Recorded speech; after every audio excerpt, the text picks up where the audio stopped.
keluar dia.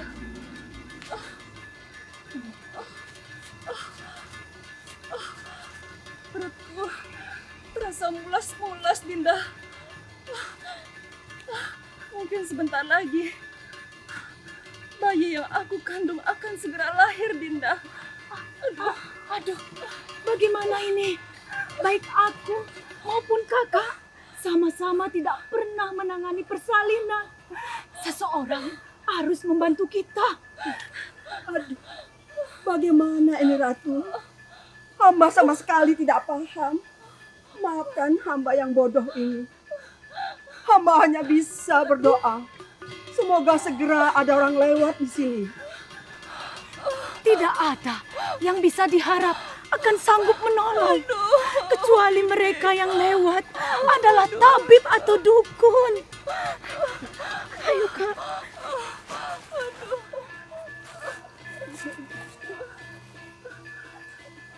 Mohon maaf Ratu, bagaimana kalau beliau kita usung bersama agar cepat sampai ke pertapaan dan segera bertemu dengan suami Ratu Pagawan Kulagiri. Bagus juga pendapat Paman. Kakak Sinta, kuatkah kakak menahan rasa sakit hingga kita tiba di Pasraman? Bukankah sejak semula kakak menginginkan agar saat melahirkan ditemani suami? Jadi tahanlah Kak, agar tidak lahir di sini. aduh, sepertinya aku tidak kuat, Dinda. Biarlah bayiku lahir di sini, di atas batu ini, yang tampaknya tidak layak bagi bayi ratu seperti kita ini, Dinda. Aku pasrahkan semuanya kepada Dewa Pencipta. Apapun yang terjadi.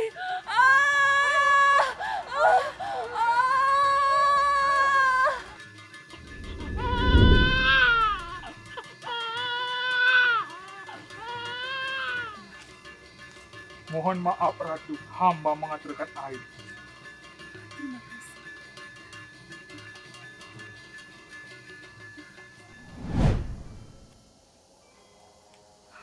Tadi hamba melihat seberkas sinar turun dari langit menuju bumi. Lalu sinar itu seakan-akan mendarat di dekat bumi ini. Sekarang seseorang mendekati kami.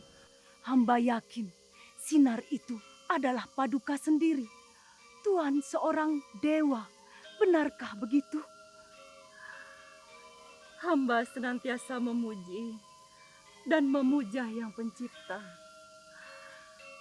Tuhan adalah Dewa Brahma, bukankah begitu? Kamu tidak salah. Akulah Dewa Brahma. Akulah Sang Pencipta. Sebagai pencipta, aku bertanggung jawab akan keselamatan semua ciptaanku. Sebelum jiwanya direnggut oleh Dewa Yama. Begitu juga atas keselamatan jiwa putramu. Namun hamba yakin Tuhan tidak selalu menampakkan diri pada setiap penciptaan. Benar. Walau aku tidak selalu menampakkan diri, bukan berarti aku tidak ada di sekeliling ciptaanku. Bagaikan dedaunan yang tampak tidak bergoyang. Bukan berarti tidak ada angin di sekitarnya. Nah, sekarang aku menampakkan diri untuk menyaksikan langsung kelahiran ciptaanku yang luar biasa. Maaf Tuan, putraku yang merupakan ciptaan Tuan adalah manusia yang luar biasa. Begitukah maksud Tuan? Iya, Bolehkah hamba tahu apa keluar biasaannya? suatu saat nanti dia akan membuat dan mengubah sejarah di bumi ini. Untuk itulah dia aku ciptakan. Dia akan dikenang sepanjang masa. Bolehkah kami tahu peristiwa sejarah apa yang akan terjadi? Pada saatnya nanti, kalian akan tahu dengan sendirinya. Astungkara. Tuan, sebagai manusia yang nanti akan dikenang sepanjang zaman, hamba mohon Tuan bersedia memberikannya sebuah nama yang sepadan dengan nama besarnya kelak. Baiklah, aku berkati dia dengan nama Watu Gunung. Itu berarti dia lahir di atas batu. Manusia yang lahir di atas batu, di kaki sebuah gunung. Secara niskala dia bermakna manusia yang kuat bagai batu. Sebagai penghancur, bagai lahar panas yang dimuntahkan dari gunung. Terima kasih. Matur suksema, Tuan. Hamba tentu sangat bangga punya putra. Menyebut namanya saja terasa menggetarkan. Hamba juga sangat bangga memiliki dia. Walau secara jasmani dia adalah anak tiri hamba, terlahir dari rahim Madu Amba. Dia Sinta Kasih, yaitu kakak kandung hamba sendiri. Lantas, apa yang harus kami perbuat sekarang? Aku sarankan, kembalilah ke istanamu di kerajaan Kunda Dwipa. Aku akan mengawasimu sampai kalian selamat tiba di Puri. Selanjutnya, pelihara dan besarkanlah anakmu ini dengan penuh kasih sayang. Baik.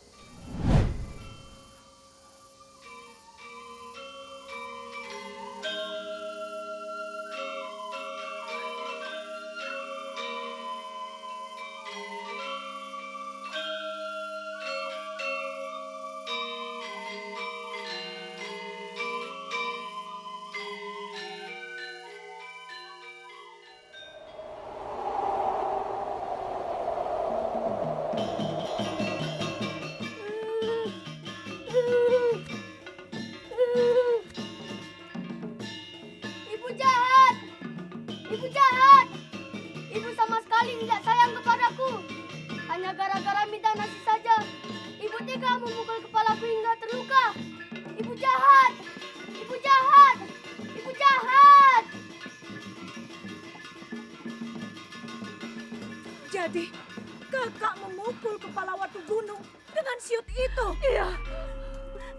Hanya gara-gara dia minta makan, kakak memukulnya. Iya. Aku sudah kehilangan kesabaran. Kamu sendiri sudah tahu kan? Perilaku Watu Gunung semakin hari semakin mengkhawatirkan.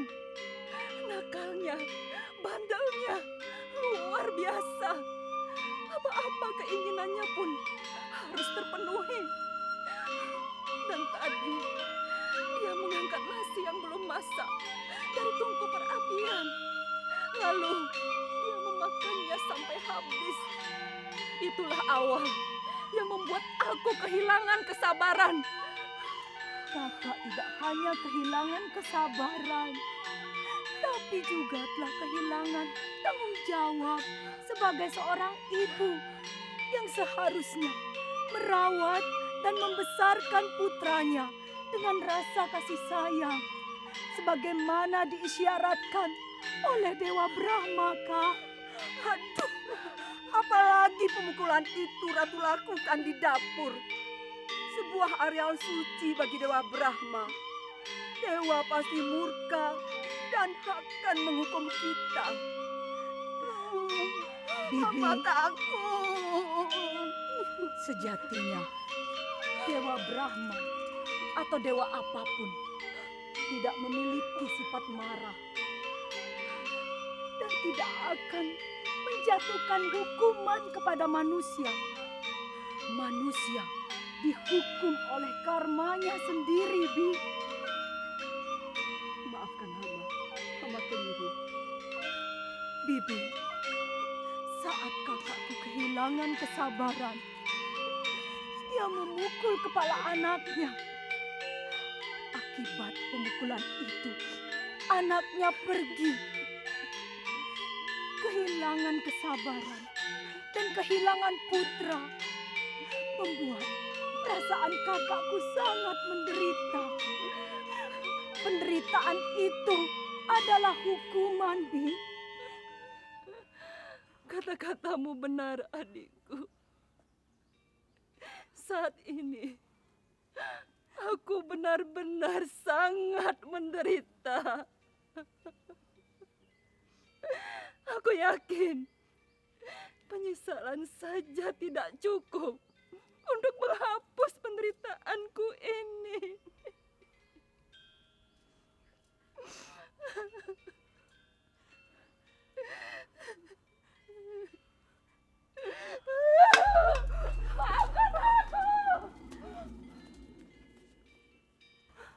Bagaimana ini? Hamba sungguh mengkhawatirkan keadaan beliau. Bibi, aku sangat menyadari saat ini perasaan beliau sangat terpukul. Biarkanlah beliau menyadarinya dulu untuk menenangkan pikirannya, Bi. Mohon maaf Ratu. Apa yang harus hamba lakukan sekarang? Perintahkan Gusti Patih untuk menghadapku sekarang juga. Dia dan beberapa prajurit akan aku perintahkan untuk mencari putraku yang hilang sampai ketemu. Baik Ratu, hamba mohon diri.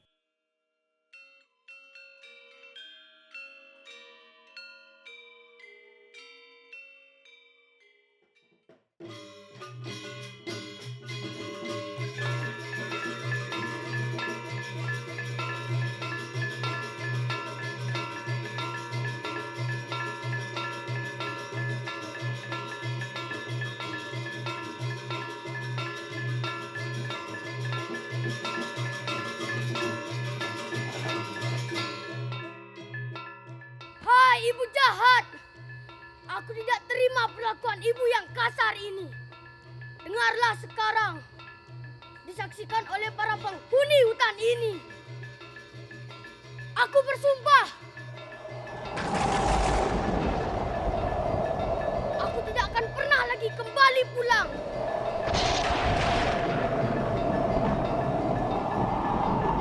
Mulai sekarang, aku akan menjalani hidupku seorang diri. Aku tidak peduli apakah aku akan segera mati atau hidup dalam waktu panjang. Jika aku bertahan lama, aku akan mencari wilayah dengan cara apapun yang jauh lebih luas, lebih berwibawa dari yang ibu punya. Inilah janji dan sumpahku.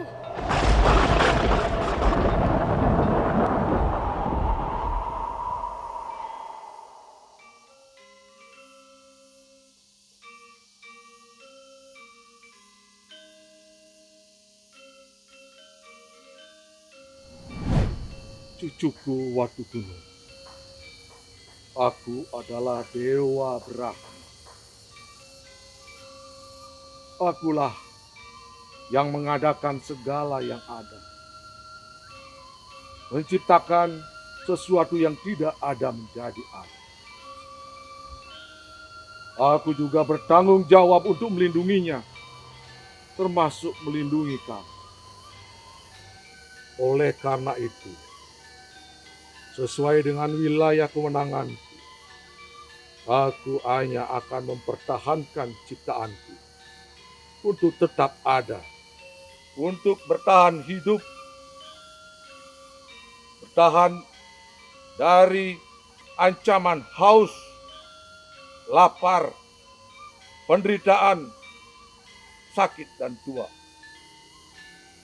Bahkan untuk kamu sendiri yang aku ciptakan dari permata pilihan, akan aku anugerahkan kekuatan yang luar biasa.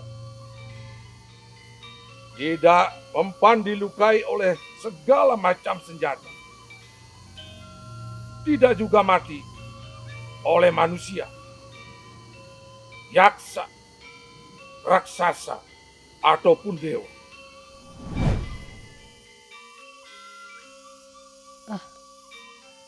Apakah tadi aku bermimpi?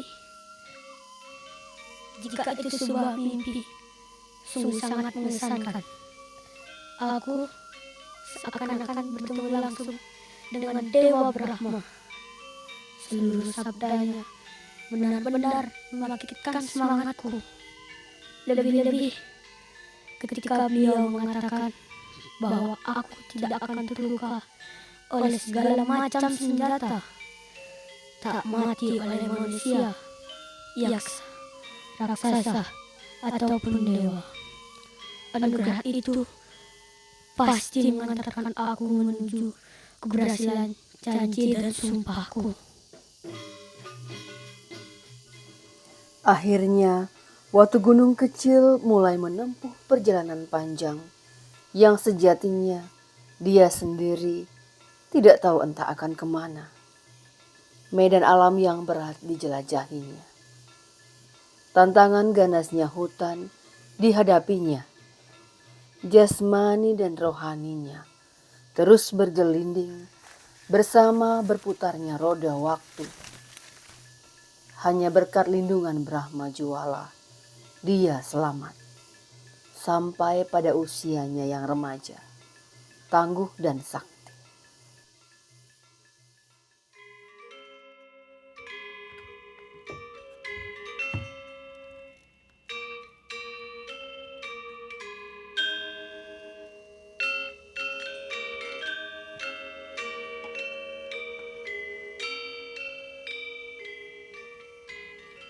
Ampun Tuanku Raja, ada seorang lelaki yang mengacau di tepi siring. Dia mengaku sebagai raja yang agung. Kedatangannya untuk menantang seluruh raja di bumi Medang Kemulan. Sebegitu hebatkah dia? Sehingga paman beserta prajurit lainnya tidak mampu menangkap atau membunuhnya. Ampun Tuanku, dia amatlah sakti. Tuanku, keris serta tombak kami seakan tidak ada artinya, Tuan. Jangankan untuk membunuhnya, melukainya saja kami tidak sanggup, Paduka. Benar Tuanku, jika dia ingin membunuh kami, rasanya dengan satu jarinya saja dia mampu membuat kami mati. Tetapi hal itu dia tidak lakukan, Tuan. Dia mengatakan bahwa dia tidak ingin mengorbankan rakyat. Yang dia inginkan adalah tanding perang dengan semua raja yang ada di sini, Tuan. Tetapi dengan melihat kehebatannya, maaf, dia sangat sulit untuk dikalahkan, Paduka. Ya, aku juga berpikir seperti itu. Tapi sekarang, aku punya ide untuk menghadapinya. Mohon ampun Paduka, kalau hamba boleh tahu bagaimana caranya.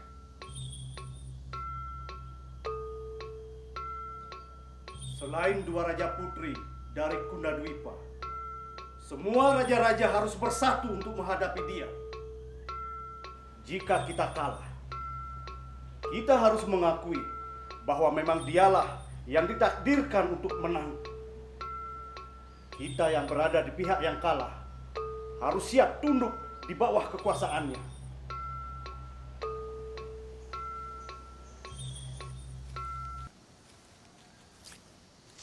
Hai, apakah kalian semua ini raja? Iya, benar. Aku berpesan pada salah seorang prajurit kalian untuk menantang kalian perang tanding 1 lawan 1. Tapi kenapa kalian datang beramai-ramai? Apakah hendak mengeroyok aku. Hai! Yang berhak mengatur perang ini adalah kami. Bukan kamu. Karena negeri ini adalah negeri kami. Iya, negeri ini adalah milik kalian. Tapi tidak dengan cara mengeroyok. Karena dengan pengeroyokan ini bukanlah sifat kaum kesatria. Bukan tradisi kaum kesatria. Bicara masalah tradisi, di bumi Medang Kemulan ini tidak ada tradisi berperang. Kami para raja selalu hidup berdampingan dalam suasana damai. Lantas, apa yang kamu akan lakukan ketika aku menantang perang? Burung-burung tidak akan mengganti sayap mereka, walau akan menentang badai. Artinya, kami tidak akan mengganti prinsip kami untuk hidup berdampingan dengan damai, walaupun terpaksa harus berperang. Pohon-pohon perdu yang selalu berdampingan hidup dengan damai dengan angin semilir. Seketika akan roboh ketika badai menghantam. Oh, jadi kau hendak mengatakan bahwa kaulah badai itu? Ya, aku tidak hanya ingin mengatakan, tetapi hendak membuktikan.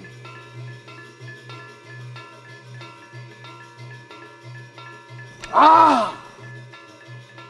Ah!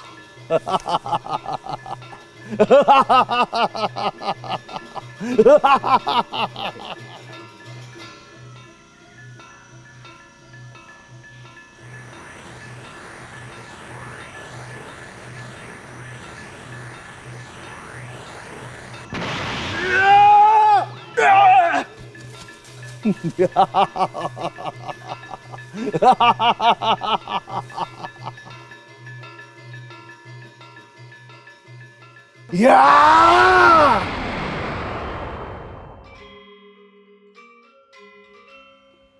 Raka Sinta dan Raka Landep, aku membawa kabar buruk, Raka. Bahwa aku Raja Ukir, Raja Kulantir, Raja Tolu, sampai Raja Dukut, yang keseluruhnya itu berjumlah 27. Kami semua telah tunduk di bawah kekuasaan seseorang yang menamakan dirinya Raja Agung.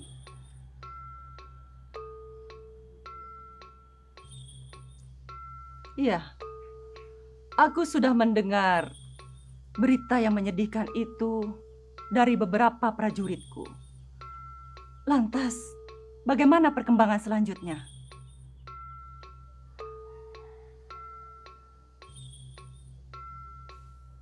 Tiga hari yang lalu, dia menanyakan, apakah ada kerajaan yang belum tunduk? Jujur, aku menjawab ada, Kanda.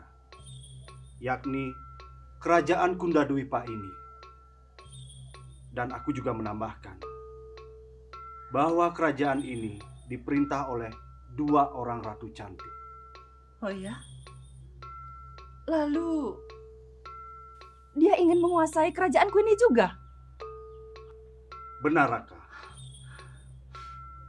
Itulah sebabnya dia mengutus kami kemari untuk membicarakan apakah Raka akan bersedia menyerah secara damai atau berperang. Menurut kalian, sebaiknya kami bagaimana?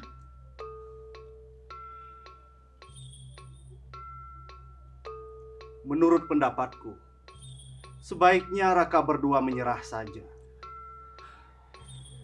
Melawan dia, ibaratnya sekumpulan orang-orang bodoh yang pergi ke medan perang untuk melawan angin.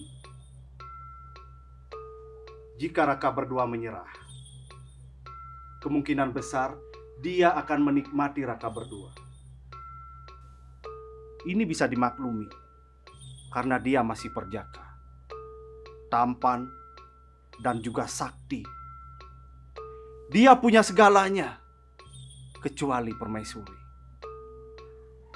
Sekarang, kembali lagi pada pendapat Ratu. Apapun keputusan Ratu akan segera aku laporkan pada Raja Agung.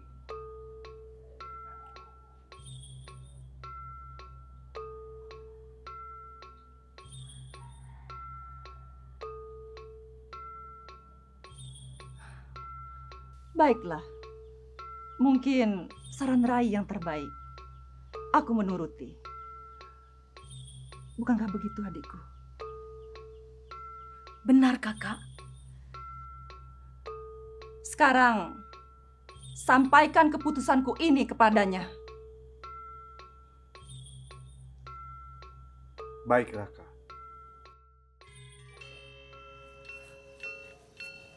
Dinda, bagaimana kalau kita beristirahat? Terserah Kanda. Ayo.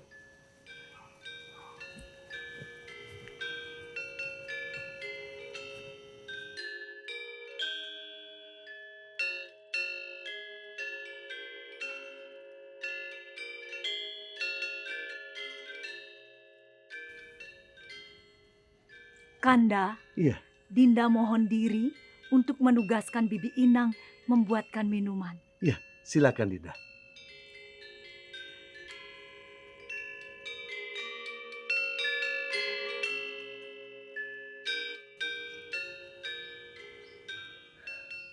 Dinda Sinta Kasih, tamanmu ini sangat indah. Bunga berwarna-warni, udaranya pun sangat segar. Aku sangat menikmatinya. Lebih-lebih aku ditemani permaisuriku yang cantik-cantik. Cuman tadi aku terganggu sedikit kenyamananku. Terganggu? Iya, Apa yang mengganggu, Kanda? ini kepalaku agak gatal-gatal. Mungkin ada banyak daki atau kutu 1-2. Kanda, rasa-rasanya tidak mungkin. Kanda kan sering keramas. Jadi tidak mungkin ada kutu ataupun daki di kepala Kanda. Ya, tapi cobalah aku lihat. Rebakanlah kepala Kanda di pangkuanku.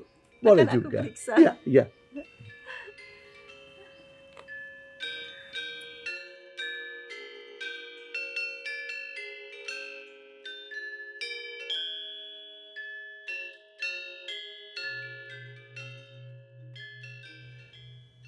Kanda? Iya. Aku belum menemukan seekor kutu pun di kepala Kanda. Tapi aku melihat ada bekas luka. Iya ya. Di kepalaku memang ada bekas luka. Terkena batu atau tertimpa kayu. Bisa Kanda ceritakan apa yang telah terjadi? Peristiwanya sudah sangat lama. Terus terang masa kanak-kanakku aku sangat nakal dan bandel serta keras kepala. Pada suatu hari aku minta makan kepada ibuku. Tapi ibuku belum selesai masak. Aku marah. Kemudian aku makan nasi yang belum matang di atas tungku sampai habis. Ibuku kehilangan kendali. Lalu memukul kepalaku dengan siut sampai kepalaku berdarah. Itulah aku pergi dan tidak pernah mau kembali lagi.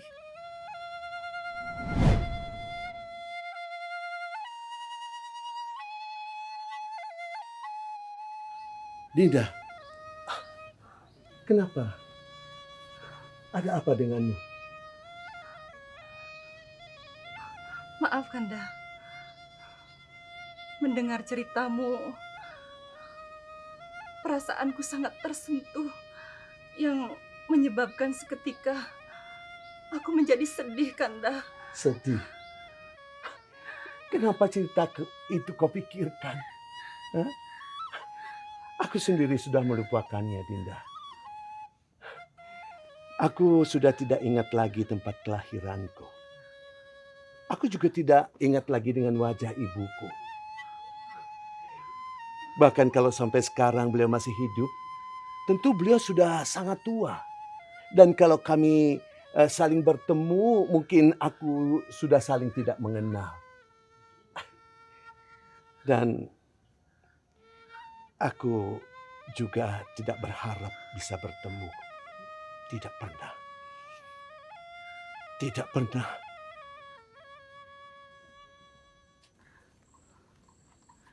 Maaf, aku rasa kakak berdua punya masalah. Benar begitu? Sebetulnya tidak ada masalah, Dinda.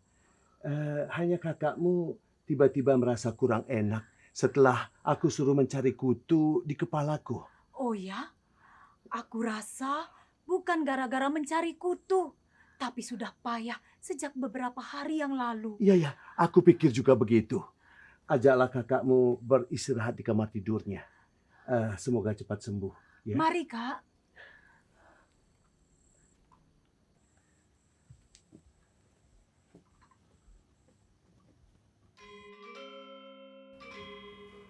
Adikku, aib yang belum pernah terjadi di atas bumi ini telah menimpa kita. Kakak, Seluruh dunia pasti akan mencemooh dan para leluhur pasti akan mengutuk kita. kakak, kau bicara apa? Aku benar-benar tidak mengerti. Suami kita yang menyebut dirinya Raja Agung adalah putra kandungku, Watu Gunung. Apa? Suami kita Raja Agung? Tiada lain adalah Watu Gunung. Tidak mungkin. Tidak. Aku tidak percaya. Bagaimana kakak yakin?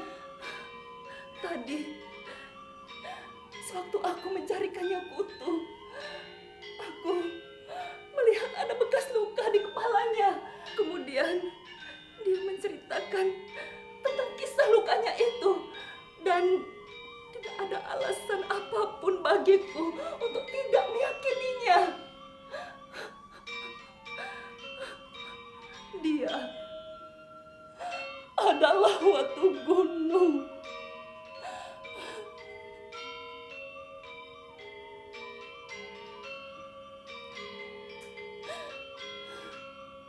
Adikku, dosa yang diperbuat oleh putraku adalah karena kesalahanku. Dia tumbuh menjadi manusia yang tidak bermoral. Papa Adharma adalah karena kesalahanku.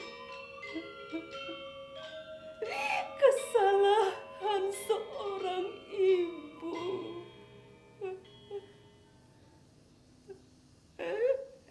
Sekarang hanya kematian yang pantas aku terima untuk menghapus segala kesalahanku. Tidak. Sumber air sungai yang bening, bersih, dan suci di pegunungan tidak bertanggung jawab terhadap alirannya yang kotor, keruh, dan bergelimang sampah di hilir. Atau air sungai yang penuh sampah di hilir tidak akan bisa membuat sumbernya di gunung menjadi kotor. Seberapa besar dosa seorang putra tidak akan membuat hati seorang ibu menjadi kotor.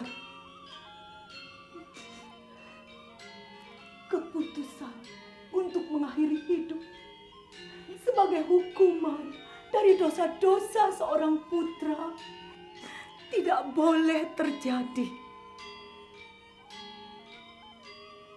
Sesuai kodratnya, anak-anak pohon pisang akan senantiasa tumbuh dekat kaki induknya.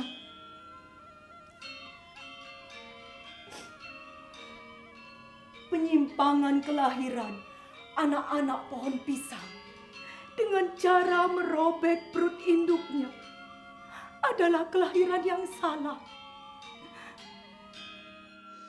Penyimpangan kelahiran itu tidak akan membuat induknya mati. Terima kasih adikku. Kata-katamu mungkin benar. Lalu, apa yang harus kita lakukan sekarang? Di pagi hari, burung-burung pergi meninggalkan rumahnya untuk mencari makan. Sejauh manapun dia pergi, di sore hari tidak lupa dia kembali ke sarangnya tanpa ada yang menyuruh. Di saat kita menghadapi aib seperti ini, mari kita ke tempat suci tanpa ada yang menyuruh. Di sana kita memohon kepada Dewata Agung dan para leluhur. Mari adikku, kerahasiaan dari langkah-langkah yang akan kita lakukan harus dipegang teguh. Harus Kakak.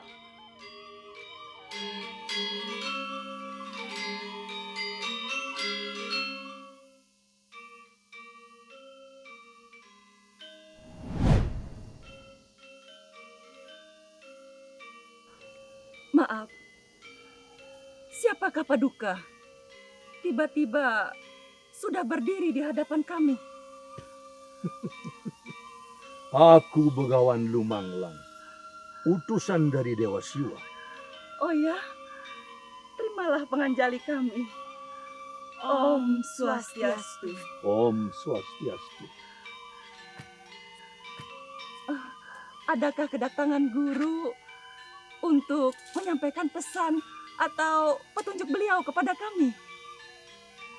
Iya, untuk itulah aku diutus kemari.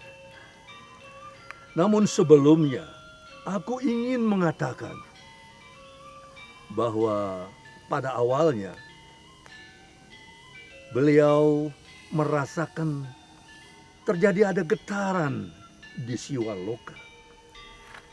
Beliau yang maha tahu akhirnya tahu bahwa getaran itu terjadi akibat daripada adanya suatu yang menyimpang di bumi, yakni pernikahan seorang putra dengan ibu kandungnya.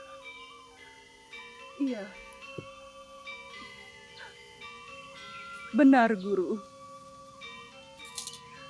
Penyimpangan itu telah terjadi di negeri ini. Menimpa diriku.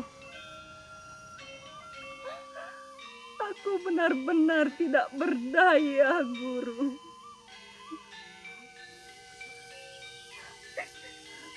Seorang putra tidak hanya telah menikahi ibu kandungnya, tapi juga telah menikahi ibu tirinya.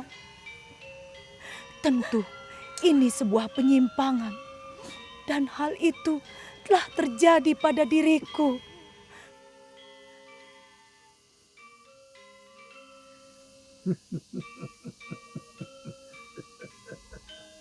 Tidak ada pesan lain yang aku bawa, kecuali pesan bahwa hidup putramu Watu Gunung segera akan diakhiri. Haruskah dia saja yang menanggung akibatnya? Iya, karena dia adalah sumbernya. Sumber api yang berada di dalam hutan segera harus dipadamkan sebelum seluruh hutan menjadi musnah.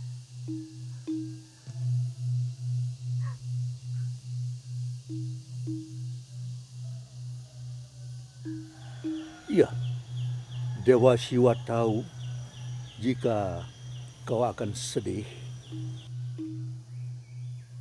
Sebab bagaimanapun juga, Watu Gunung adalah darah dagingmu.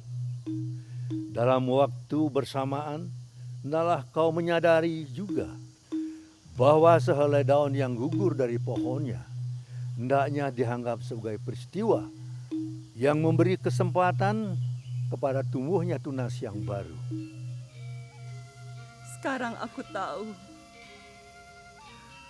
air mata kesedihan yang tumpah menganak sungai pun tidak akan mampu mengubah apa yang dikehendaki Dewa Siwa.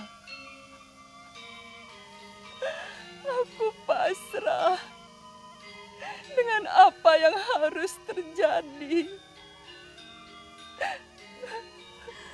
Hanya ada satu pertanyaanku. Bagaimana Dewa Siwa akan membunuh Watu Gunung pada saat dia tidak akan mati oleh manusia, yaksa, raksasa, ataupun dewa? Dewa Wisnu pernah menjadi seekor ikan raksasa, babi atau narasinga untuk menyelamatkan dunia ini dari kehancuran. Dewa Siwa meminta kepada Dewa Wisnu untuk melakukannya. Dewa Wisnu akan melakukannya. Artinya Dewa Wisnu akan kemari, kemudian merenggut jiwa Watu Gunung. Tidak.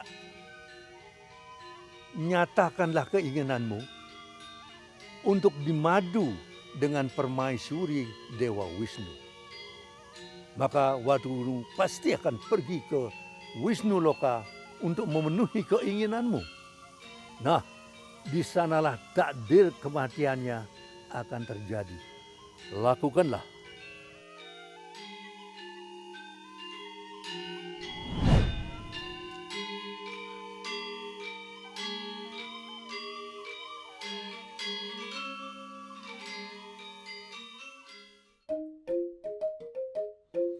Apakah kalian senang mendengar cerita tadi? Senang, Dadong. Kenapa kalian senang? Ya karena Watu Gunung berhasil dibunuh oleh Dewa Wisnu dong. Kenapa kalian senang waktu gunung dibunuh? Ya karena Watu Gunung itu adalah orang jahat. Pada saat dia kanak-kanak, dia itu sangat nakal dan keras kepala. Aduh, apalagi pada saat dia sudah dewasa, dia itu sangat sombong dan merampas semua kerajaan yang ada di Medang Kemulan. Dia juga tidak mengenali lagi ibu kandung dan ibu tirinya. Bahkan kemudian menikahi keduanya. Sungguh keterlaluan, jahat. Dia manusia Dharma. Pantas saja dia dibunuh oleh Dewa Wisnu karena beliau penegak Dharma. Berarti kalian berempat ini berpihak kepada Dharma. Pantas saja, Dadong. Berarti pula kalian akan selalu taat menjalani ajaran Dharma atau ajaran agama. Gitu kan? Pasti, Dadong. Ada yang mau bertanya tentang cerita tadi? Saya Dadong. Boleh saya bertanya di luar cerita Watu Gunung tadi? Boleh. Apa pertanyaanmu? Begini Dadong, saya pernah mendengar cerita bahwa konon di Bali ada juga kisah yang mirip dengan kisah Watu Gunung tadi, yaitu ada seorang raja sakti yang bernama Maya Denawa, juga dibunuh oleh Dewa Wisnu. Kemudian dari kematian itulah menyebabkan adanya hari suci Galungan. Benar begitu Dadong? Pertanyaanmu sangat bagus. Kita lupakan sejenak kisah Watu Gunung. Dadong akan menceritakan kisah Maya Denawa sekaligus untuk menyegarkan ingatan kalian.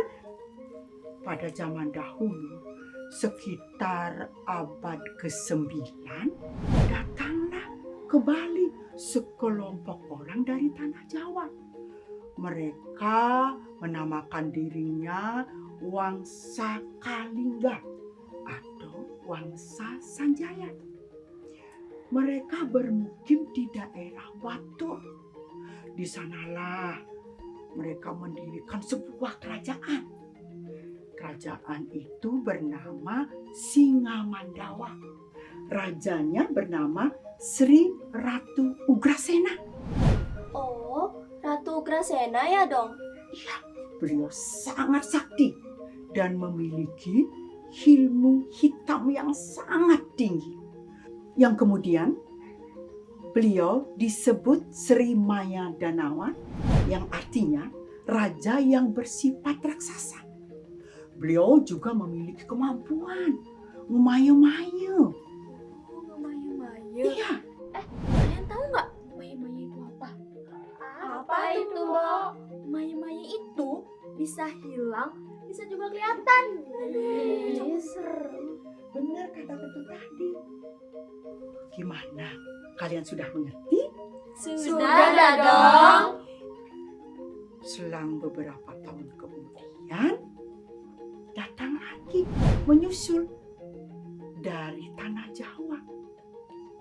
Mereka menamakan dirinya Wangsawarman.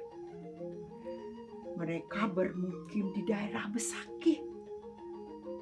Di sanalah mereka membangun sebuah kerajaan yang bernama Singadwala. Rajanya bernama Sri Kesari Warmadewa. Beliau mempunyai seorang putra bernama Candrabaya Singa Warmadewa. Nah, raja inilah yang dianggap Dewa Wisnu dan putranya dianggap Dewa Indra. Nah, gimana? Bisa dipahami? Bisa dong. Beberapa tahun kemudian pecahlah perang antara kedua kerajaan ini. Penyebabnya karena Sri Maya Denamu nyapa adik aku ingin berkuasa sendiri. Sebagian rakyat Bali tidak diperbolehkan untuk melaksanakan persembahyangan di Besakih.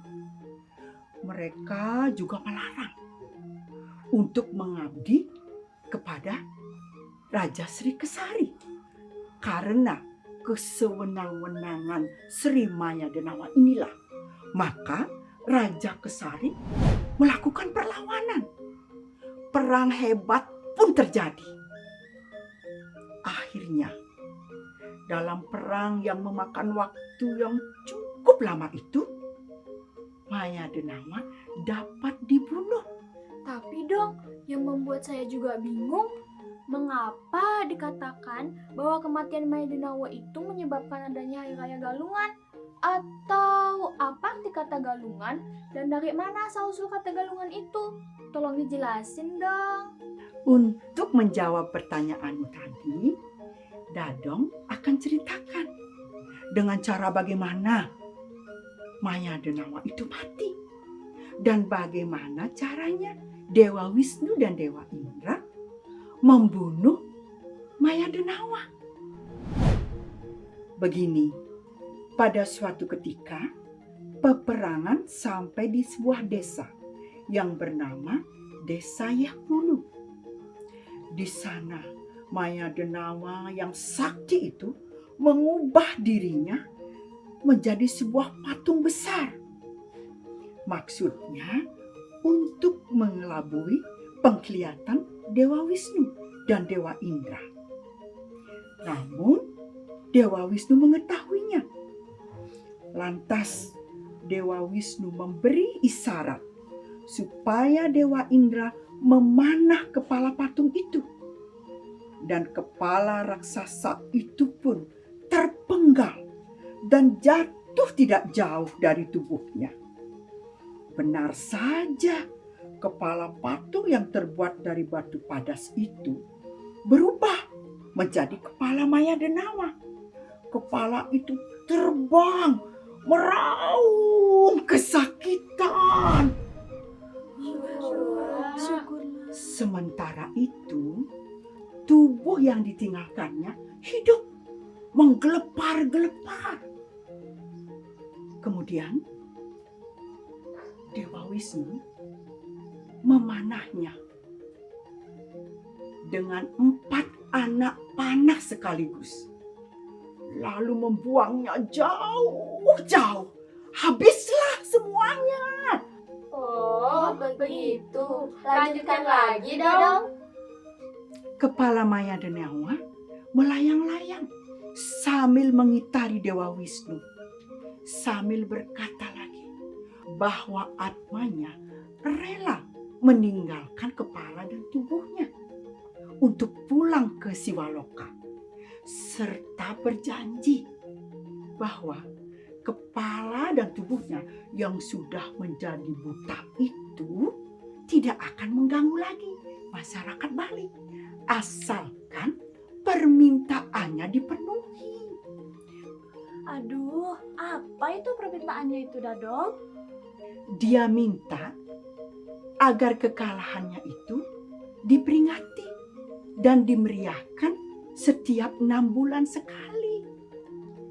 Dalam peringatan itu, masyarakat Bali harus menyatukan kepala dan tubuhnya, serta memberi persembahan berupa daging mentah dan darah yang disebut caru. Aduh, berat sekali permintaannya ya. Iya. Walaupun berat, tapi Dewa Wisnu menyanggupinya. Maka pada tahun Saka 888, Buddha Kliwon Dungulan, pertama kalinya Raja Sri Kesari merayakan kekalahan Maya Denawa yang disebut Hari Raya Galungan. Kata Galungan berasal dari 2 suku kata, yakni Gal yang berarti kepala dan lunglungan yang berarti patah-patahan. Jadi secara simbolis kata Galungan berarti penyatuan kepala dengan potongan-potongan tubuh Maya Denawa. Nah, pada peringatan dan perayaan Galungan ada 2 upakara dan upacara pokok. Pertama, persembahan caru kepada Maya Denawa dan Butekale, anak buahnya. Kedua, persembahan sesajen kepada para leluhur, yaitu kepada arwah mereka yang telah berhasil mengalahkan Maya Denawa. Itulah sebabnya maka Hari Raya Galungan disebut Hari Kemenangan Dharma.